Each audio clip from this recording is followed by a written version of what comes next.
what's going on, guys? It is your boy Wally J, and today I'm back with your daily takeaway. We are currently still in the book of Sapiens. It's going to be part three in that series currently, and we have finally gotten out of the cognitive revolution. The reason we are reading Sapiens is because I'm trying to get a better understanding of society, not just society and like how it got formed, but also like what are these social norms that we've accepted? What are these things that we just think are law? Essentially, are they our nature, are they our nurture, are they things that we learned, or are they things that were inherent to us the whole time? They're just now in a societal place, because ultimately at the end of the day, like, we technically are an animal. We have a level of primality to us. We're going to talk about the biggest fraud ultimately in the human history, and that's the agricultural revolution. Most you're probably asking me, well, why is it a fraud? It's a fraud because this is the second time that we are evolving based on something that does not make any sense for our evolution, except for one thing that I'll talk about here in a second. The reasons why. So let's get into why this is bad. Why getting into agriculture is bad. Number one, agriculture says, hey, we're gonna have maybe one or two animals that we eat on a regular basis. We may have one or two cash crops that we sit on, we build, and that's what we're gonna eat. That's what we're gonna live off of, right? So in that, right, our hunter and foraging ancestors had more diverse diets. They had an easier time figuring out food because they weren't locked into one thing. They knew about all of the local fauna and flora in that area and were able to capitalize on it. So there was that way. Ultimately, we were healthier. They say we had very, very good diets as hunting foragers, and it looks like as we've stepped into agriculture, especially with what we're growing, things like potatoes, things like wheat, things like corn. These things ultimately just have very low minerals, very low vitamins. They're not really good to digest, and they're bad for our teeth and our gums. So we're effectively doing something that is bad for us, and thinking, hey, we're doing great. The next thing I would say that brought or doesn't make sense to necessarily develop or go this way is we started getting a plethora of ailments. So I imagine these things were already apparent, right? But it looks like they were coming through in force. Things like the human spine, knees, and neck, our like arches in our feet. These were all things that were starting to pay the price.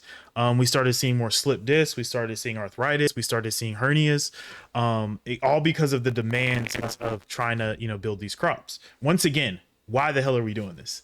Another really cool thing that I would say is domestication, and what it talks about in this book. Domestication is effectively taking something and bringing it into a home. We were out and about. We were living our lives very well in the wilds, right? We may have had like some shelter. We may have stayed under something, but for the most part, we were very nomadic, and we lived outside, right? So the idea is that we actually got domesticated by wheat because wheat now says, hey, I need you to live in a house by this farm because wheat is extremely hard to like grow it. It's very particular. So now I need to live by my wheat. I need to live by my farm. So effectively I got domesticated into this wheat. Another big thing is, and this is just, I'm talking about wheat here. Wheat now is 10 times, covers 10 times more surface area on the earth than Great Britain.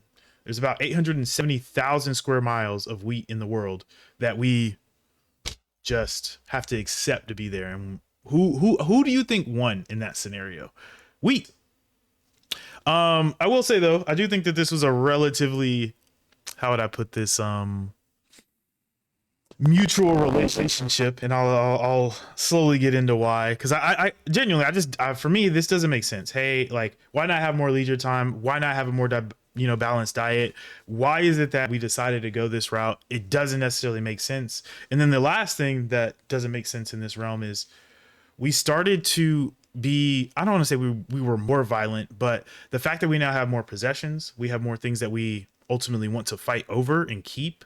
We are now in a position where if somebody wants to take what we have, we are now going to fight for it even more. So there were times, like we were talking about in the first chapter, how we tended to be pretty violent. A lot of people were dying, But now, right before, it was like, hey, you could have just been driven out and gone somewhere else. Now you're effectively fighting over your home. You're effectively fighting over your village. Um, Now that here or there, yeah. But I think it definitely plays a role, right? Because we're getting into the idea of like humans and them being able to live and prosper. Um, I know that there are some animals out there that be fighting each other, but humans are like the main animals that continually are trying to produce genocides and like kill off other people for the stuff that we have, right? This is innate to us, just straight up. This is our nature. uh if there's one thing I can say, I'm not going to say we're violent from a fault. We are violent for a purpose, is what I would say. We were going to take with a purpose, and sometimes we don't always think about what that actually entails and what that looks like. Next thing I'll talk about is just why did we decide to do this? If this was so amazing for us, right? And so much came out of it, what was actually the benefit? Because I've currently only heard why it'd be bad. The reason it is because it doesn't matter if the human is happy. It doesn't matter if we're sad, mad, aggravated, whatever, right? The point is what an organism wants is as many DNA helixes as possible. So what agriculture allowed us to actually do is it allowed us to go from 100 people to 1,000-man villages. We could now effectively feed more people under worse conditions and have more larger groups of people being able to live on top of each other. But we didn't necessarily agree to this. It was effectively a trap. We just ultimately, I think we were a really good species about making the best out of things currently. And I think that's ultimately what's happening here. So there are a lot of things that this book shares that I'll be getting into for this second half of the chapter, about how we did ultimately receive something, right? Things like religion, things like government and society, and almost like a hierarchy of stuff, right? When agriculture started happening, we started having more, we had the people who were working the farms, and we had a king who was, chilling, right? And effectively having more leisure time.